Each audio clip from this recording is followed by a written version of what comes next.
Assalamu alaikum and welcome back to Just Law on IQRA TV. This is the second part to our show.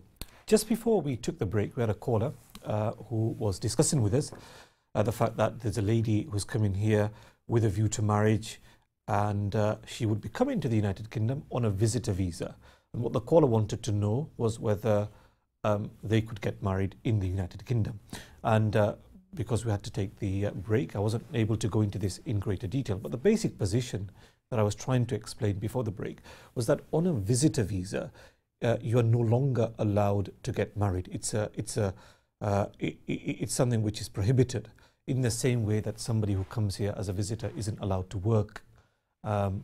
In that particular way, they are unable to register their marriage in the United Kingdom. But it's obviously possible for somebody to undergo an Islamic marriage. There's no restriction on that. Now, just one other point I mentioned to the caller whilst we were off air and discussing this matter was that, look, the option that he then has is to basically go back to his home country or go back to the country where this lady is coming from and register the marriage there and then call her over here on a spouse visa. And even if that is not possible, the other option is that he can call her to the UK on a fiancé visa. So what you would do is, if possible, have some kind of engagement here, show that you're together in the sense that you've got photographs showing your engagement, demonstrate that you're in a relationship by way of telephone records for the last few months. If you've been messaging each other, show that you've been messaging each other, and use that evidence to show that this is a genuine relationship, and she should apply then on a fiancé visa, which then allows her to come to the United Kingdom and register her marriage in the United Kingdom. A visit visa doesn't allow somebody to get married, but obviously a fiancé visa allows someone to come here and register their marriage and then ultimately apply for a longer visa which leads to settlement in the United Kingdom. So that's the discussion I had with the caller off air. Now that deals with that question. Now we'll take our next call. Hello, अस्सलाम वालेकुम। क्या हाल है? खैरियत ठीक ठाक? जी अल्हम्दुलिल्लाह ठीक ठाक है जी। आप कैसे हो? ठीक हो? अल्हम्दुलिल्लाह अल्हम्दुलिल्लाह अल्लाह पाक है। सना लियास भाई, वो मैंने आपसे पूछना था कि मुझे वीज़ा मिला था FLR FP बेस पे ना इसी मंथ में ना। जी जी। तो मेरी जो पार्टनर है वो ब्रिटिश है, तो वो बेनिफिट वगैरह ले रही है, मैं तो नहीं ले सकता वीज़े के बाद भी। तो HMRC वाले कहते हैं कि वो या तो आप भी जो बच्चों का चाइल्ड टैक्स क्रेडिट है वो जॉइंट क्लेम करो, वरना फिर आपको प्लांटी भी पड़ सकती है, फिर आपके वो बंद भी हो सकते हैं। जी। तो एक तो ये सवाल था, और दूसरा ये था कि मेरी प्रीवियस वाइफ से मेरी बेटी है वो पाकिस्तान में है, तो अभी मुझे वीज़ा मिल गया है, तो क्या मैं उसको अपनी बच्ची को बुला सकता हूँ इधर या नहीं बुला सकता? वो 8 साल की है जी। ऑन दी आपका जो फर्स्ट क्वेश्चन है ना, वर्किंग टैक्स क्रेडिट्स और चाइल्ड टैक्स क्रेडिट्स के बारे में, वो तो डेफिनेटली आप ले सकते हैं, इसमें कोई प्रॉब्लम नहीं है। इवन दो आपकी जो वीज़ा है इसमें लिखा होगा कार्ड पे कि you are prohibited from accessing public funds, ये working tax, no recourse public, हाँ जी, no recourse to public funds, you quite right. But working tax credits and child tax credits as a joint claim आप ले सकते हैं। It's one exception. So ये question है ना, we get asked this every week. There's somebody who says कि लोग इसका यानी मेरे वीज़े की एक्सटेंशन पे 2.5 साल के बाद कोई असर नहीं पड़ेगा? Nothing at all, बिल्कुल नहीं। There's absolutely no problem whatsoever. वैसे उसके गाइडेंस होते हैं, उसमें गाइडेंस में क्लियरली लिखा होता है कि working tax credits and child tax credits आप ले सकते हैं एज अ जॉइंट क्लेम, इसमें कोई प्रॉब्लम नहीं है। सो बिल्कुल आप HMRC को बता दो, you are together as husband and wife, you're as an unmarried partner, जो भी बताया है, show them that and make a joint claim, इसमें कोई प्रॉब्लम नहीं है 100%। Secondly, आप जो बच्चे के बारे में बात कर रहे हैं, इसमें there's a problem with that application because आपकी first wife is still in your home country, so the likelihood is कि because आपकी first wife is still in the home country, they won't grant a visa on that. That's the problem. First wife के साथ separation हो गई है, बस बच्ची है वो उधर, वो वाले साहब उसकी लुक आफ्टर करते हैं। मगर ये जनरली रूल्स में क्या होता है कि अगर फर्स्ट वाइफ के साथ सेपरेशन है वो जनरली वीज़ा नहीं देते इसमें। वो आप अप्लाई कर सकते हैं, आप ये आर्ग्यू कर सकते हैं, because they have to consider कि चाइल्ड के लिए बेस्ट इंटरेस्ट में क्या है. सो आप अप्लाई तो कर सकते हैं और आपको डेमोन्स्ट्रेट करना पड़ेगा कि क्यों आप अप्लाई कर सकते हैं. मगर I think the problem is this कि वो ये कहेंगे कि इतने सालों से वो आपकी जो बेटी है वो मदर के साथ रह रही है, अगर इसमें कोई प्रॉब्लम्स नहीं है तो they should continue living with the मम.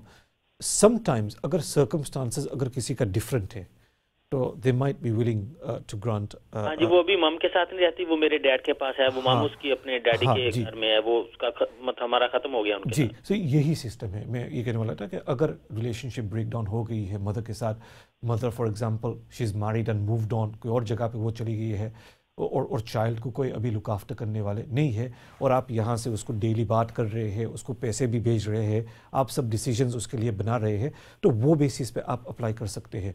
मगर जब तक as long as the mother is in the picture वो वीज़ा नहीं देंगे. अगर मदर नहीं है पिक्चर में, the mother is now gone somewhere else और आप ही सब डिसीजंस बना रहे हैं उसके लिए, तो on that basis there is a possibility आप अप्लाई कर सकते हैं ऑन दैट बेसिस.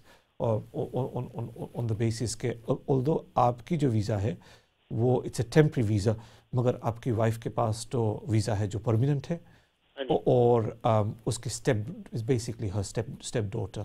तो ऑन दैट बेसिस आप ट्राई कर सकते हैं. बट दैट्स उसका फिर मेरे वीज़े के ऊपर तो नहीं कोई असर पड़ेगा? मतलब वो कल कहना क्या कि आपने हमें बताया नहीं था पहले, ये हमने आपके साथ डिसेप्शन किया हो, नहीं, नथिंग विल हैपन, बिकॉज आपकी जो इन दी एंड आपको जो वीज़ा मिला है ना, it's based on your circumstances in the UK, based on your relationship, and यहाँ भी नो डाउट आपके पास कोई चाइल्ड है ना आपके पास. हाँ जी, बेटा मेरा है 5 माह. तो it's based on those two things. It's based on the relationship जो आपके पार्टनर के साथ, और आपके पास चाइल्ड है, it's based on that. It's got nothing to do with what's the position in Pakistan. So अगर आप अप्लाई करना चाहते हैं तो एज अ स्पॉन्सर बोथ आपकी वाइफ और आप दोनों होंगे, और ये बताना पड़ेगा रियली कि आपकी जो फर्स्ट वाइफ है, जो मदर है, the mother of the child, उसके साथ उसका कोई रियल कॉन्टैक्ट नहीं है, and that's why you make all the decisions. And secondly child के लिए बेस्ट इंटरेस्ट ये है कि आप उसको लुक आफ्टर करें, क्योंकि इन दी सर्कमस्टांसेस व्हाट नॉर्मली हैपेंस कि अगर पेरेंट्स लुक आफ्टर करते हैं, पेरेंट्स की एज भी समटाइम्स ज़्यादा होती है. हाँ जी, मेरे डैड की 90 इयर्स है, तो वो भाई के साथ रहते हैं, तो फिर वो भाई और भाभी उसको देखते हैं. हाँ, और भाई की एज भी ज़्यादा होती है, उसकी भी खुद की रिस्पॉन्सिबिलिटीज़ होती है. सब ये भी बता सकते हैं if it is like this कि the brother is now saying look it's your responsibility, आप सॉर्ट आउट करो. So that's why there is nobody to look after the child. So you should, that's how the case should be presented if the facts are such. That's how the case should be presented, and that's the best way of making this application. अगर application करें तो ऐसे कितनी hope है कि इंशाल्लाह मिल जाएगा? I think most likely appeal में डाल देंगे और ट्राइब्यूनल को फिर आपको परसुएट करना पड़ेगा. Generally this type of cases इतने स्ट्रेट फॉरवर्ड नहीं होते हैं. इसमें you have to convince them कि मदर के साथ कॉन्टैक्ट नहीं है, आप सब डिसीजंस बना रहे हैं, ब्रदर और father isn't prepared to look after them etcetera. I think अगर द होम ऑफिस के साथ प्रॉब्ली अबाउट 50-50 है कि अगर देंगे या नहीं. whereas अगर ट्राइब्यूनल में जाएंगे तो you have a much better chance tribunal में to win the case. But it's definitely worth making the application. Definitely worth making the application. ठीक है, Jazakallah, thank you very much. Thank you very much. ठीक है, thank you very much for your call. We'll take our next call. Hello, Assalamu alaikum. Hello, Assalamu alaikum. जी, वालेकुम सलाम. जी, thank you for calling. Ji, what's your question? Ji, I just wanted to know my for his wife to get the visa, but they refused the visa. Now we wanted to apply again, and can he join his brother's name with him? You know, like third party. Okay. Can you explain me something about this? Okay. What kind of visa did you apply for? I didn't quite catch it. Sorry. What did you say? A spouse visa. For a spouse visa. So you've applied for a spouse visa. Okay. Yes, my son's wife. Son's wife. Okay. Sorry. Yeah. So your son's applied for a spouse visa. Why did they refuse the application? The judge saw the statement, bank statement, coffee statement. Original was in the file, but he didn't see. Okay. So was the refusal based on finances? Did they say he's not earning enough money? What was the reason for the refusal? No, just see the bank statement copy, that's right. Okay. Then what is your son, is he working at the moment? Yeah, he's working. And how much does he earn? Do you know? He's got rental property. Okay. And then he's working in shop. Okay, all right. Then if he's earning at least 18,600, then he should make another application again. So assuming the refusal was on finances. But if he tried to join his brother's name with him. Generally you shouldn't. No, you shouldn't. Because they won't look at third-party support in most cases. Only in exceptional circumstances they will look at third-party support. So there is, from what you've said, it doesn't look like there is anything exceptional about this case. Your son is working, he's got a rental property. Yeah. So if there's enough income, there's nothing exceptional. It's a standard. Rental property and then work, they're both enough. That's enough. So he doesn't need third-party support.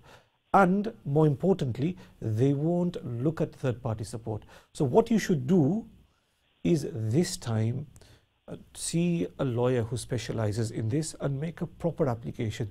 Make sure you submit proper documents. For example, for the rental income, the requirement is that you submit the last 12 months bank statements, you submit the tenancy agreement, you submit proof that you own the property.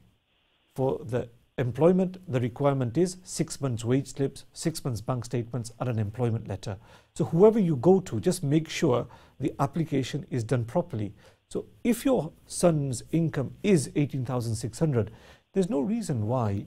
If he doesn't want to show the property, can he join his brother's name with him? No. They will not accept third-party support unless the case is exceptional. This case isn't exceptional, it's a standard case. So there's no point trying to show third-party support in a normal case. Well, they'll just refuse it, give you a right of appeal. When you go to the tribunal will say, no, it's not acceptable, because it's a normal case. In a normal case, a standard case, you can't rely on third-party support. So, and from what you're saying, although I don't have the figures to hand, it doesn't look like he needs third-party support. If you properly demonstrate his salaried income by way of wage slips and bank statements. What happened, like he tried to get the proper tenancy agreement from the state agency, but they don't give the state agency, they only send him an email. Okay. Well, he can create the tenancy agreement himself. I think what you need to do really is take proper advice on this. Don't rely on third-party support. That's my view. But I think you need to take advice as to how the application should be made, because I can't see any difficulties based on what you've said. It's just a question of documenting things properly. Thank you very much for your call. Wa alaikum salam. We'll take our next call. Hello, assalamu alaikum. Wa alaikum salam. Ji, thank you for calling. What's your question? I wanted to find out, my brother wants to sponsor his wife on a spa visa. Okay. Does he need to meet the financial requirement if he's on DLA? If he's on DLA, he doesn't need to meet the 18,600 requirement. So can he show his DLA as an income, as a money, can he show easy DLA? Yeah. I'm sorry, but I think you're very close to the TV, so I can hear the TV in my earpiece. So if you just move away from the TV, please. Thank you. Yeah, I've done that. Thank you. Now, although we don't have to meet the 18,600 requirement, there is another requirement that has to be met, which is that they need to have enough income for her to be maintained and accommodated without recourse to public funds. So there's another sort of criteria that they apply. Now, do they have any children at all? No, they don't. No children. And will he be paying any rent or mortgage when she comes here, or is she going to live in the family home? She'll be living with him. But right, does he pay any mortgage or rent? He pays rent. How much is the rent? I don't know the exact amount. Have you got a rough figure at all? Do you mind? No, because he's on DLA, so he's got mental conditions. So. Okay, all right. Look, so what will happen is, although he doesn't need to be earning 18,600, he still needs to be earning enough to be able to support himself and his wife. So what you need to look at is what he gets on DLA, what he gets on employment support allowance. I know what he gets on DLA. What does he get on DLA? He gets 300 every 2 weeks. Every day, it's about £150. Does he get anything else? Yeah, I mean, he gets 2 different benefits. On a monthly basis, he gets about 1,100. 1,100 in total. So we're looking at about 250 a week. Yeah. 15. As long as he's, does he get housing benefit at all? Yes, he does. He might be okay based on what you've said, but I'd need to do a proper calculation of the benefits that come in, of the housing benefit that comes in. Then we're going to look at what his rent is as well.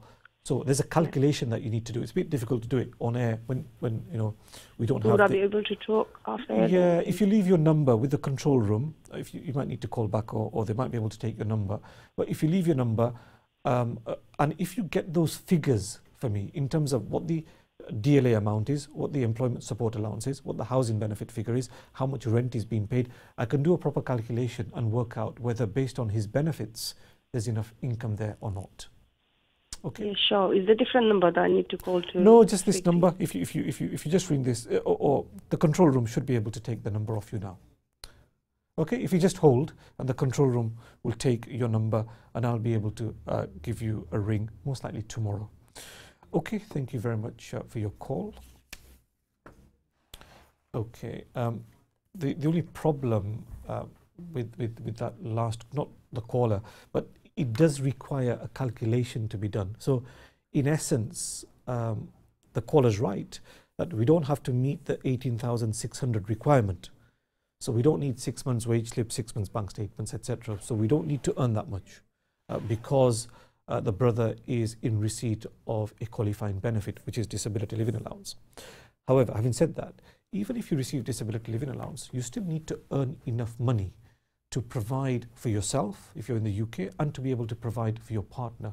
So there's a way of calculating whether your income is enough or not, and that's why what I need to look at is how much in DLA is being received, how much in unemployment support allowance is being received.